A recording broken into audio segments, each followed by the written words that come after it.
लाल किल्ल्याजवळ झालेल्या कार स्फोट प्रकरणामधील तपासाला मोठी गती मिळालेली आहे, कारण की फरीदाबाद पोलिसांनी खडावली गावाजवळ लाल रंगाची इको स्पोर्ट कार जप्त केली आहे। ही कार स्फोटामधील आरोपी उमर नबीच्या नावावर नोंदणीकृत असून तिचा पहिला मालकही देवेंद्र असल्याचा योगायोग समोर आलेला आहे।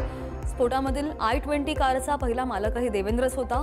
दिल्ली आणि हरियाणा पोलिसांनी हजारहून अधिक सीसीटीव्ही फुटेजेस तपासलेले असून हा आत्मघातकी हल्ला असू शकतो असा संशय सुद्धा व्यक्त केला जातोय। स्फोटापूर्वी उमर कमला मार्केट जवळील मशिदीमध्ये 10 मिनिटं थांबल्याची सुद्धा माहिती समोर आली आहे।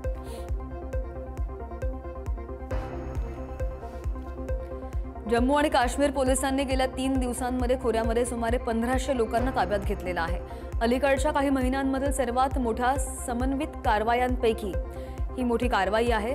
दहशतवादी नेटवर्क आणि तळागाळामधील त्यांच्या समर्थन संरचनेचा नाश करण्याच्या प्रयत्नांचा एक भाग म्हणून राज्यभरात जैशचे सदस्य आणि त्यांच्या सहकार्यांच्या घरांवर आणि परिसरांवर छापे टाकण्याचं सत्र तीव्र झालेलं होतं आणि शेकडो ठिकाणी छापे टाकण्यात आलेले असून गेल्या 4 दिवसांमध्ये जिल्ह्यामधील विविध भागांमध्ये 400हून अधिक घेराबंदी आणि शोध मोहिमा राबवण्यात आलेल्या आहेत।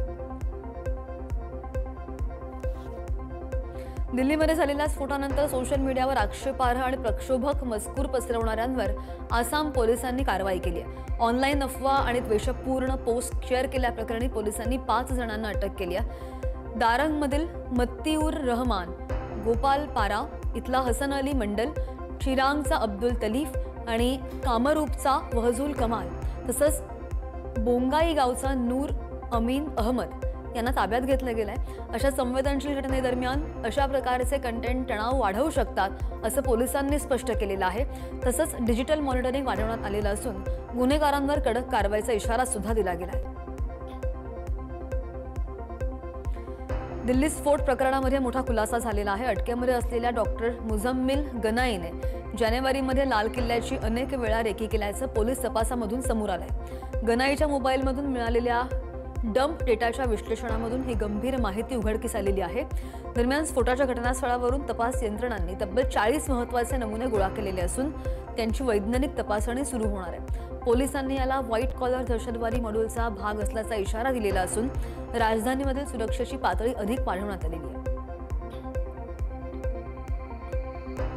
दिल्ली स्फोटानंतर देशामधील 5 मोठ्या विमानतळांना बॉम्ब न उडवण्याची धमकी दिल्यानं सुरक्षा यंत्रणा सतर्क झालेल्या आहेत। काल दुपारी 3:30च्या सुमारास इंडिगो एअरलाइन्सच्या ग्रीव्हन्स पोर्टलवर आलेल्या ईमेलमध्ये दिल्ली, मुंबई, हैदराबाद, चेन्नई आणि त्रिवेंद्रम विमानतळाचा उल्लेख होता। तात्काळ दिल्ली, चेन्नई आणि गोव्यामध्ये मोठ्या प्रमाणावर तपासणी मोहीम राबवण्यात आली आहे। मात्र चौकशी झाल्यानंतर ही धमकी खोटी असल्याचं दिल्ली पोलिसांनी स्पष्टही केलंय। तरी सुद्धा सुरक्षा यंत्रणा हाय अलर्ट मोडवर आलेल्या आहेत। ईमेल पाठवणाराचा सध्या शोध सुरू आहे। संपूर्ण देशाचं लक्ष वेधलेल्या बिहार विधानसभेचा निकाल उद्या जाहीर होतोय। सर्व 243 विधानसभा मतदारसंघांसाठी मतमोजणी उद्या भारतीय निवडणूक आयोगाच्या देखरेखीखाली होणार आहे। एक्झिट पॉल्समध्ये एनडीएला बिहारमध्ये स्पष्ट कौल मिळेल असा अंदाज वर्तवला गेलाय आणि त्यामुळे बिहारसह देशांचं लक्ष बिहार निवडणुकांच्या निकालावर असणार आहे। त्यामुळे बिहारचे मतदार एनडीएला कौल देत आहेत की इंडिया आघाडीमधील पक्षांना याची उत्सुकता वाढलेली आहे। सोबतच बिहारच्या मुख्यमंत्रीपदी कोण विराजमान होणार याचीही उत्सुकता आहे। अभिनेत्री खासदार कंगना रनौत विरुद्ध आग्रा इथं देशद्रोह आणि शेतकऱ्यांचा अपमान केल्याचा खटला दाखल केला जाणार आहे। विशेष न्यायाधीश MP MLA लोकेश कुमार यांच्या न्यायालयामध्ये सुनावणी झाली आहे, तर न्यायालयाने कंगना विरुद्ध दाखल केलेली पुनर्विचार याचिका सुद्धा स्वीकारलेली आहे। न्यायालयाने म्हटलंय की आता हा खटला त्याच कनिष्ठ न्यायालयामध्ये चालवला जाईल ज्या न्यायालयामध्ये कंगनाचा खटला रद्द करण्यात आलेला होता आणि या अगोदर 10 नोव्हेंबर रोजी कंगनाच्या वकिलांचा युक्तिवाद ऐकल्यानंतर न्यायालयानं आपला निर्णय राखून ठेवलेला होता। कंगनावरील खटला IPC कलम 356 आणि 152 अंतर्गत चालवला जाणार आहे।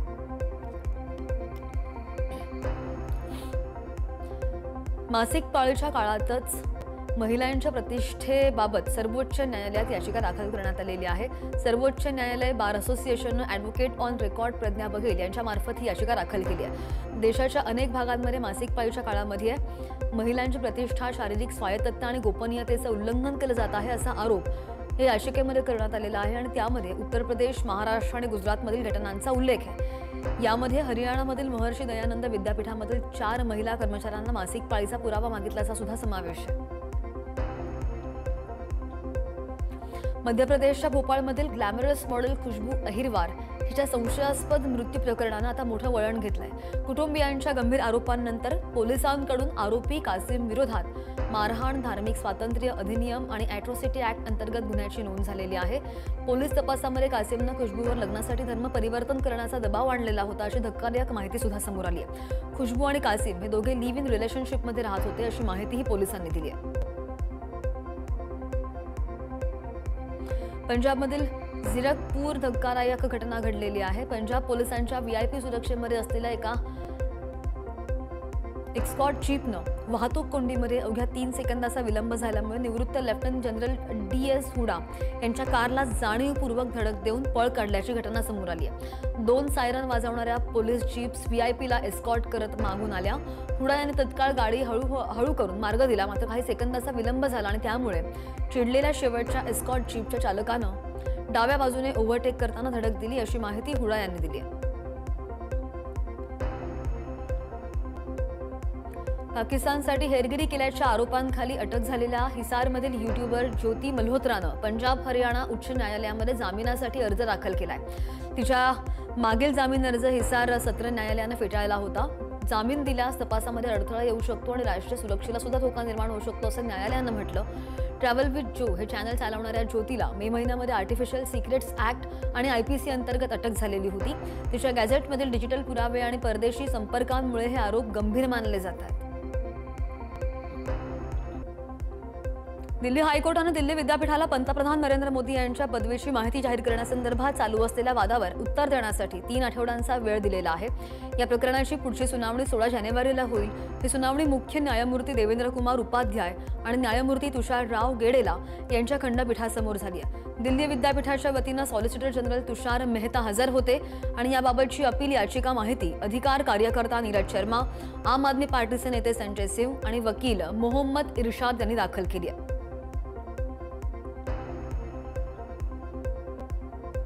गुजरातच्या भरूचमधील सायखा GIDC मध्ये विशाल फार्मा कंपनीमध्ये बॉयलरचा भीषण स्फोट झालाय.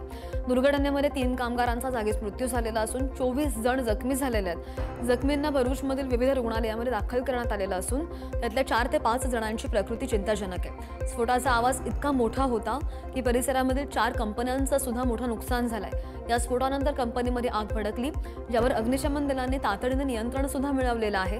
दरम्यान या दुर्घटनेचं नेमकं कारण अद्याप अस्पष्ट असून या संदर्भातला तपास सुरू आहे.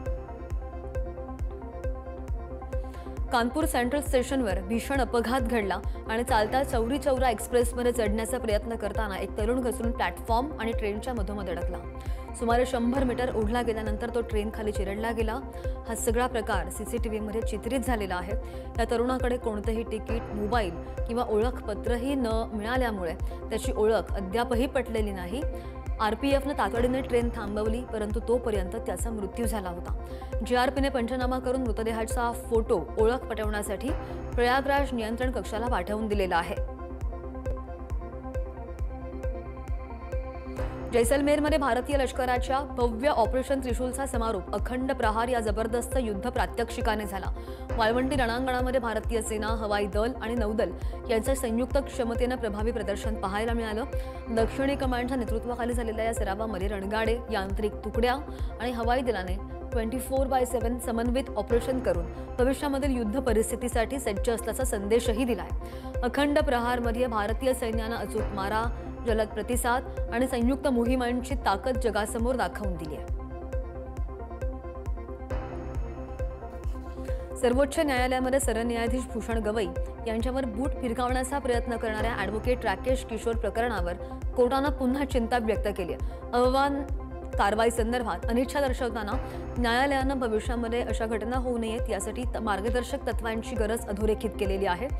न्यायमूर्ती सूर्यकांत यांनी वकिलांना उपाययोजना सुचवण्यास सांगितलेलं असून पुढील सुनावणीला अॅटर्नी जनरलना सुद्धा बोलावले जाणार आहे. बार असोसिएशनने न्यायव्यवस्थेच्या सन्मानासाठी कठोर कारवाईची मागणी कायम ठेवली आहे. या घटनेनंतर देशामधील विविध नेत्यांनी सरन्यायाधीशांप्रती ऐक्य व्यक्त केलं आणि घटनेचा तीव्र निषेधही व्यक्त केलेला आहे. बेळगाव महानगरपालिकेच्या सर्वसाधारण सभेमध्ये 217 कोटी रुपयांच्या कथित भ्रष्टाचाराचा मुद्दा प्रचंड गाजला। सत्ताधारी नेते हनुमंत कोंगाले यांनी विविध विभागांमधील अनियमितता दूर करण्यासाठी अधिकाऱ्यांना 2 महिन्यांची मुदत दिली, नाहीतर सरकारकडे थेट अहवाल पाठवण्याचा इशारा सुद्धा दिलेला आहे। या मागणीला विरोधकांसह महापौर मंगेश पवार यांनी सुद्धा पाठिंबा दर्शवलाय। सभेमध्ये शहरामधील रहदारी, पार्किंग व्यवस्थेमधील अव्यवस्था आणि अनधिकृत बांधकामांवरही जोरदार चर्चा झाली आहे। नगरसेवकांनी संबंधित अधिकारी कर्मचाऱ्यांवर कडक कारवाईची मागणी करत सभागृहामध्ये खडाजंगी परिस्थिती निर्माण झाली।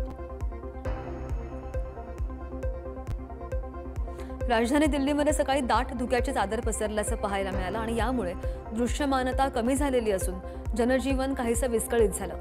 धुक्यासोबतच दिल्ली एनसीआर मधील हवेची गुणवत्ता खराब श्रेणीमध्ये आहे। धुकं आणि प्रदूषणामुळे नागरिकांसाठी श्वास घेणं अधिक कठीण झालेलं आहे। श्वसनाचे आजार झालेल्या व्यक्तींना अनावश्यक प्रवास टाळण्याचा आणि मास्क वापरण्याचा सल्ला दिला गेलाय। दिल्लीमधील प्रदूषणाची ही समस्या दरवर्षीप्रमाणे यंदा सुद्धा कायम आहे। दिल्ली एनसीआर मधील गंभीर प्रदूषणावर सर्वोच्च न्यायालयानं पुन्हा कडक भूमिका घेत पंजाब आणि हरियाणा सरकारकडून पराली जाळणं रोखण्यासाठी घेतलेल्या उपाययोजनांचा तातडीने अहवाल मागवलेला आहे। GRAP 3 लागू असताना सुद्धा काही भागामध्ये AQI 450च्या वरती गेला आणि त्यामुळे न्यायालयानं स्वतः चिंता व्यक्त केली आहे। अमिकस अपराजिता सिंह यांनी नासाच्या प्रतिमांचा दाखला देत पराली जळण्याची वाढती प्रकरणं मांडलेली आहेत। सरन्यायाधीशांनी न्यायालय परिसरामधील बांधकामांवर कारवाईचे संकेत दिलेले आहेत। दरम्यान दिल्लीचा AQI 413 वर पोहोचलेला असून अनेक भागांमध्ये हवा गंभीर श्रेणीमध्ये पोहोचली आहे। या प्रकरणाची पुढची सुनावणी 17 नोव्हेंबर रोजी होणार आहे। उत्तर प्रदेश सरकारने महिलांसाठी मोठा निर्णय घेतलाय। आता राज्यामधील महिला संपूर्ण सुरक्षिततेसह रात्री 7 ते सकाळी 6 या वेळेमध्ये नाईट शिफ्ट करू शकतात, तेही त्यांच्या संमतीनेच, असं या सरकारनं म्हटलंय। योगी सरकारने CCTV देखरेख, सुरक्षा रक्षक, आरोग्य सुविधा आणि वाहतूक व्यवस्था अनिवार्य करून महिलांसाठी व्यापक सुरक्षा कवच दिलेला आहे। महिलांसाठी सलग 6 तास काम तसंच ओव्हरटाईमची मर्यादा 75 तासांवरून 144 तासांपर्यंत वाढवण्यात आलेली असून त्यांना दुप्पट वेतनाचा नियम लागू होणार आहे। या निर्णयामुळे काम करणाऱ्या महिलांचा आत्मविश्वास वाढणार असून रोजगारामध्ये समानतेच्या नव्या संधी सुद्धा उपलब्ध होतील।